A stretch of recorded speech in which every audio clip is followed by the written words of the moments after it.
Assalamu alaikum wa rahmatullahi wa barakatuh to all our followers and viewers of the South African National Zakah Fund.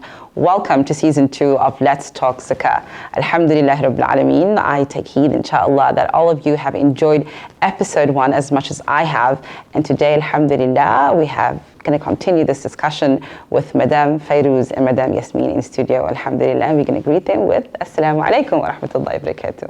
Wa alaikum assalam wa rahmatullahi wa barakatuh. Ramadan Kareem to everybody. It's been a couple of exciting days, alhamdulillah, and we have a very few days left. And I say that because, subhanallah, it's going to be less than a week before we get to the last 10 days, and that's the most critical part of the month of Ramadan that we always look forward to, alhamdulillah. I think we're in a time where we shouldn't be counting the days, but making the days count, inshallah. Alhamdulillah, ya Rabbil Alameen. Allah be pleased with all of us always, ya Rabbil Alameen. So alhamdulillah, last week we got to speak about the love that we should have around zakah and how it's important to establish gratitude and, you know, just to bring Allah subhanahu wa ta'ala in on different levels before we can even execute the aspect of giving, alhamdulillah. And for us, generosity feeds souls this month of Ramadan, so it's a big bang for us, alhamdulillah.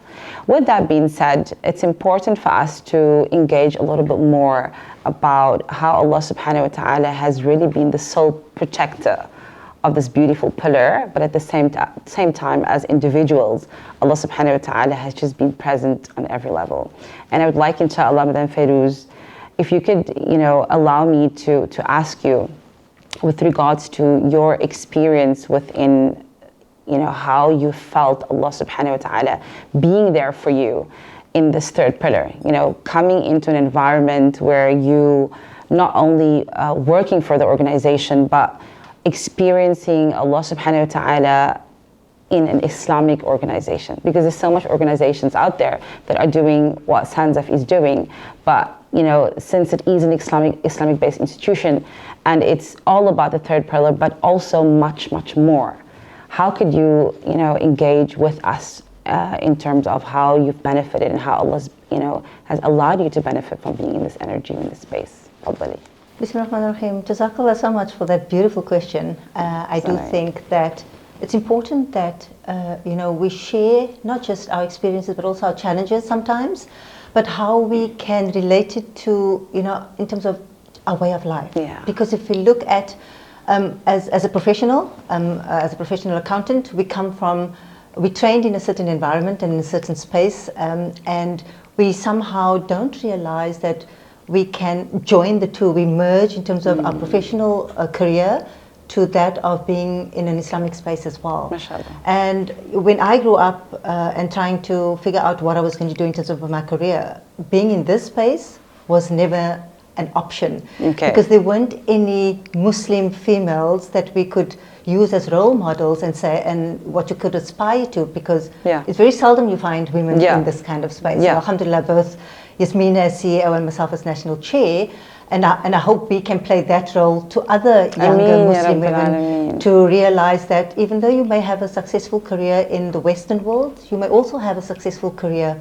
within the Islamic space, and use that professional Western skills that you have attained and use it in this space, subhanallah. And I think that's where I think it's very important for me, and I remind myself always. And I thank my brother-in-law that, you know, started and planted the seed in me getting involved with Sanzaf, because I started as doing the books. I actually did the books for Western Cape, processing, capturing, and then while I was still studying, I just trained the accountant up and just assisted her. And when I qualified as a chartered accountant, he said, well, now that you're a qualified CA, you now need to give back of your time in a different way. And then that's when I came on board as an executive member. And I thought to myself, but, you know, how am I going to add value? Because in a Muslim institution, that's not really the space that I thought I could add value. And subhanallah, and I don't know, maybe Yasmina can attest to, you know, when you come into this space, how differently you also think. And Maulana Hashim, always our national deputy chairperson, always tells us, you know, in tansurullah, yansurkum, in that when you serve Allah, His deen, His creation, Allah will serve and help you. So subhanallah, in that when I actually decided to end my career in the Western environment, in the profession, Yasmin and I always say, well, I then became a full-time volunteer at Sanzaf. And I must say, alhamdulillah, it's been the most fulfilling, most joyful, most meaningful and purposeful space that I could be in. Because like you say, when you do work, Allah protects you. And alhamdulillah, I've never had to, I still don't work full-time, so I don't have a full-time position. Okay. I do have part-time positions in other organizations that alhamdulillah pays me so that I can continue to provide my skill here on a voluntary basis, alhamdulillah. And I would actually encourage any other, it's not just a female, anybody else that may even see a career in the non-profit sector or even in this industry, give of your time so that in fact it does more for you, because you learn so much skills in how to deal with board members, how to think strategically, how to think as a team, because at the end of the day, it's not, even as a national chair, I don't make the decisions. We always have shura, we discuss in terms of what's best for the organization. And when we think as a team, so many more ideas come out around the table. And I think that when you want to see yourself as a board member, give of your time to any non-profit that you feel you can add value to, as long as your value system is in line with that organization. Because I always find there could be a gap, because you have certain values and principles that you apply in your life, and as soon as you start trying to add value in an organization, there's a mismatch because they don't share the same values. So I would encourage you to first find an organization that shares those values. Okay. And alhamdulillah, I've been involved with the organization for 26 years. And that those values has somehow synced in that we share similar principles and values that's within the organization, whether it's accountability, transparency, etc. And it's not something that, because I've been involved, that it's something that now the organization is doing. Alhamdulillah, the founding members, when they started the organization, that was their vision already. Accountability, transparency. And Yasmina being the CEO, she knows, that is our approach, and that is her mandate as well, to continuously, follow through with that. Okay. So I think listening to what Madame Ferouz just said now, it makes me realize, since both of you has come from different environments, and you mentioned values, I would like Madame Yasmin to maybe just bring to our listeners and viewers regarding how different the values are being outside an Islamic organization, hence being in it, and how did that add to your spirituality, add to your dedication, to your growth within the organization.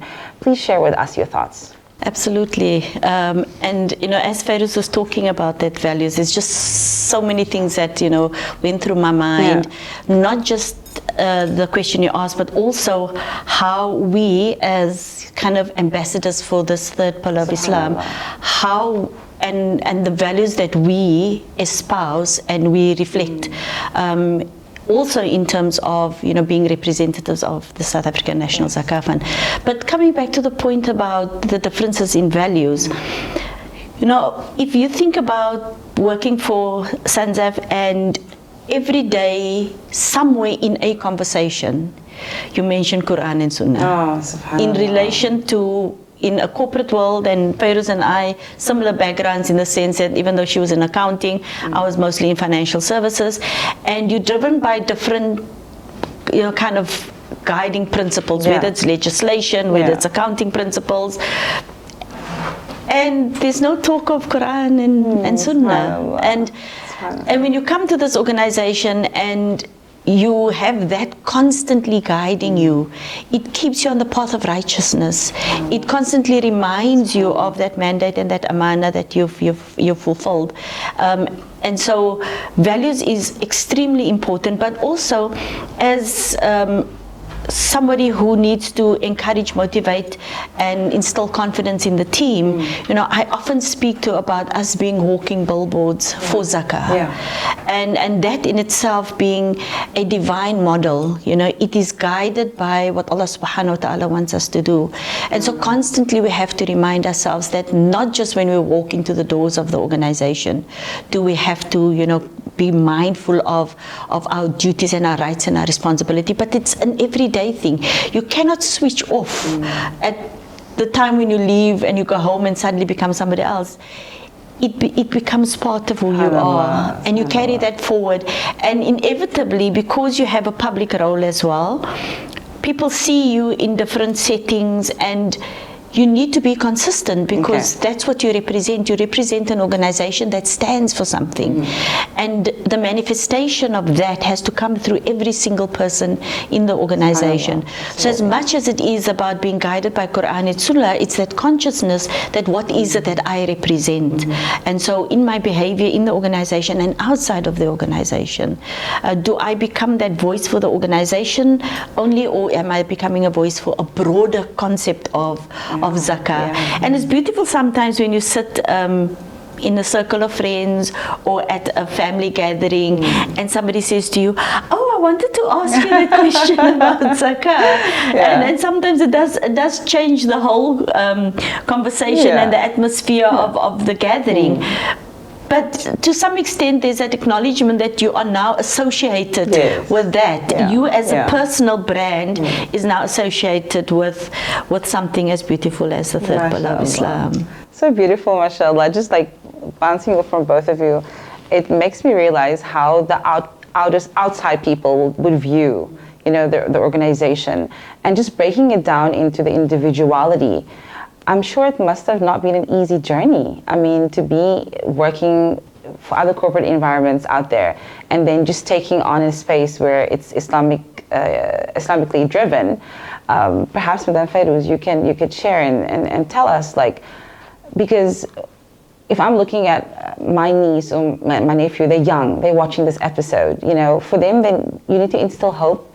We talked about the love, but I'm sure it was not easy to be able to embark on such a journey and giving up a six-figure number just to, where's the balance? How do you get the balance? How do you get the comfort? I mean, tell us about your story. Or you asked me in terms of how do we get the balance, how we get the comfort.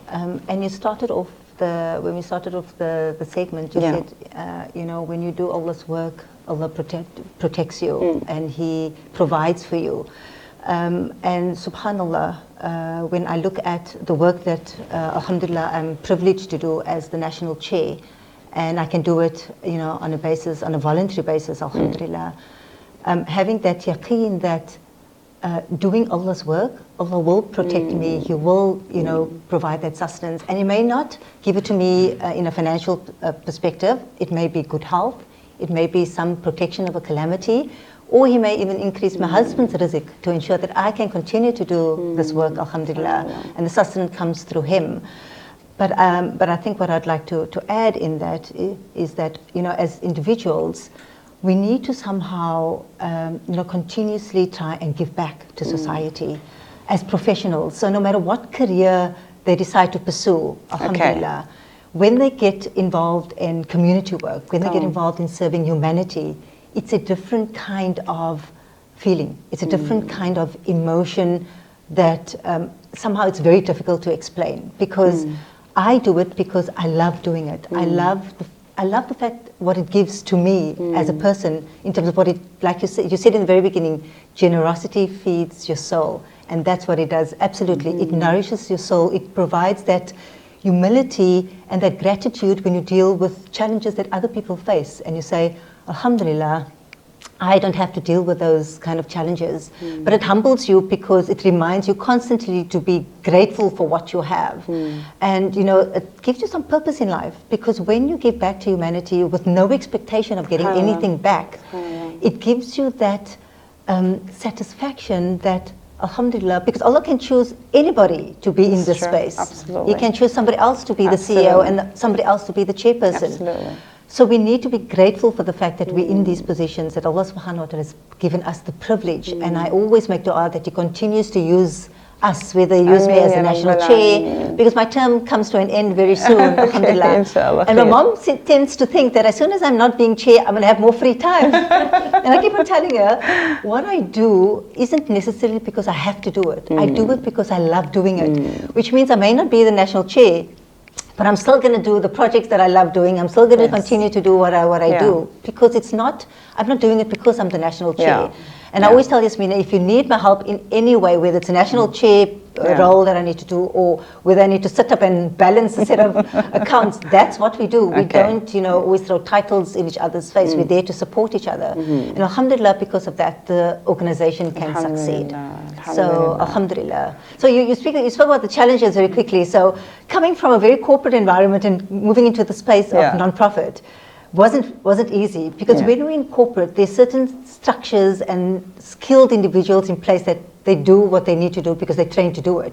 And when you move into a non-profit sector, the mind frame is different, because it's not that get it done urgently because I need to move on to the next task necessarily. So I did have to have that mind shift change in that things work differently in this space. And also, but I think what was the advantage or the ultimate success for me was you're now in the space of Quran and Sunnah on a daily basis. Everything you start with is Bismillah ar-Rahman ar-Rahim, it ends with Surah Al-Asr. And I think because of that, it gave me the patience to accept certain things that you're going to improve. And I always tell my husband, I'm the least patient person. I'm the one that will pay my way to get to the front queue to say, can I give you 50 rand so I can get into the front queue? I don't like sitting in traffic. But alhamdulillah, these are the times when Allah places that sabr in our hearts, because we're doing something for a better cause. SubhanAllah. But then Yasmin, you in a position where you have to lead, oversee, ensure that everything has been executed as expected.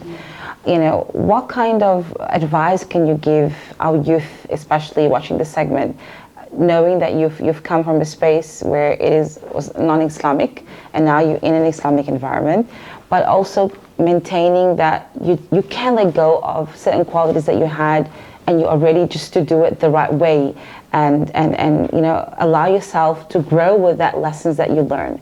What can you share with our viewers? Shukran, Sheikha. So I think for me it was slightly different in the sense that it wasn't such an immediate shift. I think I left the corporate world, but I also, before I joined Sanzaf, I worked for a Sharia compliant investment house.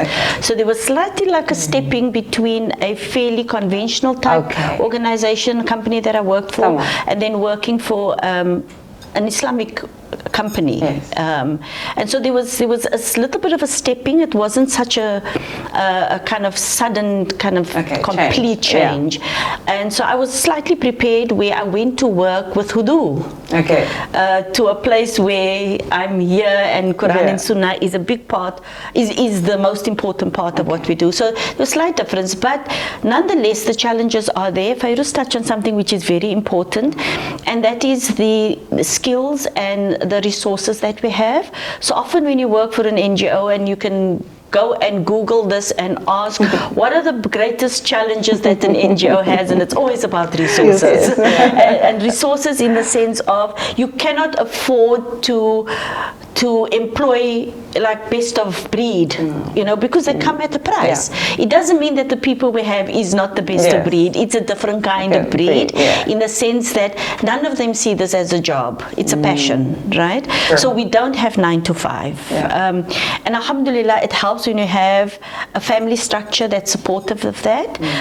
If I work Monday to Sunday, it's fine, because even in my household, my family don't see it as me going to work.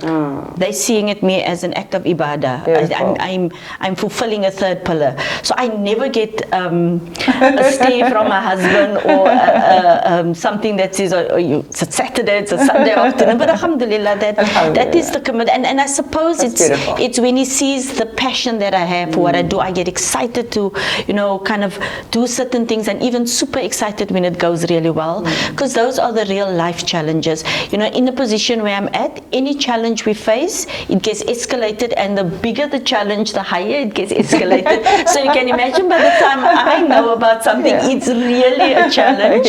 Because if it was small, the structures would take care of it. So when it gets to it, and alhamdulillah, we've been faced with immense challenges at Sanzaf. But it is that ultimate faith in Allah subhanahu wa ta'ala, that yaqeen that Fairuz spoke about, that He's going to give you that sign, that inclination, that that moment of clarity of this is what I need to do. I think just in the first few months of me taking on this position, I had one of the biggest challenges in my entire time here at SANZAF. It had a lot to do with reputational issues, and we weathered the storm. And I think it's because we handled every issue that came from that particular incident. We handled it with what is our purpose? What do we need to do? And how do we remain true to the values and the mandate of the organization? And yes, there'll be more challenges in the future, but just as whenever we think about, and specifically now in the 50th anniversary year, we think about our founding members, there's always one thing that we will reflect on, and that's that clarity of purpose. And if we can continue to carry that purpose forward in the way that they intended it, and that becomes our mechanism and our measuring and our benchmark for the way we make decisions and the way we embrace certain things, even challenges, then inshallah Allah subhanahu wa ta'ala protect this organization for many more years to come. Mashallah, mashallah. Lansing, your intention, that's such an important check that everybody has to do, regardless of where you are in life, alhamdulillah. So I haven't answered your question about the youth, encouraging the youth. I had the opportunity to be at a career day at a primary school, my alma mater, my primary school, and there was a lineup of speakers from ex-students, and one was a chef that had cooked for the Queen. Wow. One was a business person, and one was a comedian. And so it was quite a wide spectrum. And then there was me, and everybody else thought it was super cool to be one of those other things, but nobody aspired to work for an NGO. But the minute you started talking about compassion and caring for others, and this kindness that must permeate from us as Muslims, because the primary school I attended to was a Muslim school, so I could speak from the basis of deen, and which all of these students were fully aware of, because they get taught this. And so my message to the youth is that this is definitely something as a career path to look into, and the way that organizations are structured, and particularly I'm talking from SANZAF's view specifically, is that we are extremely kind of professional around what we do. We make sure that everything has its place, policies are in place, procedures are in place, we do everything above the book, we make sure that everybody understands their role, and there is a structure, there's plans, there's budgets, there's all of those. So you'll get what you get pretty much in a corporate world from a structure point of view, but with that passion and that love and that fulfillment that at the end of the day, I'm doing Allah's work. SubhanAllah, mashallah. I mean, just hearing that, and we're in the month of Ramadan, and everybody's looking for the next best thing to do in terms of servicing. So I think at this point, I need to give a shout out to all of you. We're in the month of Ramadan. We are busy with our hamper packing, and if anytime, this year, next year, be aware, alert your children, your grandchildren. We are always looking for your time. I think we've mentioned that a few times in our episode. Time is of the essence, so it's important that we make the time to give and share in various ways. What I liked about what Madam Yasmin mentioned was regarding you working, 7 days a week, and I think Madam Fairouz can relate to that too. It's actually very similar to our religion. Our religion doesn't actually have an off day, except Jum'ah. Jum'ah is our day, and that is maybe a few hours of the day. We're not taking the day to relaxing, but our religion is always about giving every single day, finding a way to give in, subhanAllah. And that is beautiful to know that we kind of in an organization that is not only following the corporate way of doing things, but also following the Islamic way, finding ways to engage with our community, with our people. Weekends, if you cannot come to the pillar of zakah, we bring in the pillar to you, alhamdulillah. So that's very, very beautiful, mashallah, tabarakallah. So I would like us to, moving towards the end of this particular episode, but I would like both of you, inshallah, Madam Yasmin, you can go first, share with our viewers in terms of something personal that you would like, people to reflect on when it comes to growth and when it comes to actually being in a very vulnerable space and taking decisions that's going to impact you spiritually. Especially our younger girls. You know, we're always looking at you, a woman, you're a mother, and when we take decisions as, okay, I'm choosing career for myself, how do you balance it out? And this question is for both of you, because we're always afraid that some girls doesn't want to get married too soon because they're going to be afraid that they're not accomplishing their inner values, their core values of, their identity. Because working kind of gives you that sense of identity. This is who I am, but I can also be a mother, I can also be a wife. And so my concern is that a lot of the youth are thinking being married, it ties you down or ties you away from actually accomplishing you. But at the same time, we have Madam Yasmin, we have Madam Ferouz. You guys are mothers, you're wives, you're running an entire family, and you're still having this beautiful career, alhamdulillah. So just advise, like something that you would like to share with our followers. So I've had many conversations, particularly in an interview setting, where people, would say to me, you're a mother of 3 and now 6, because all my kids are married, and then grandchildren, alhamdulillah. And I had a career, and there were times that I was even studying, and we were always trying to do something, improve ourselves, whatever. So you do all of this and whatever, and I always say, it didn't all happen in one day. I didn't wake up and become the mother of 3 children. It happened in steps. I was a mother of 1 and I managed through it. Then I became a mother of, unless you have twins or triplets, And then I studied, and then I achieved that qualification.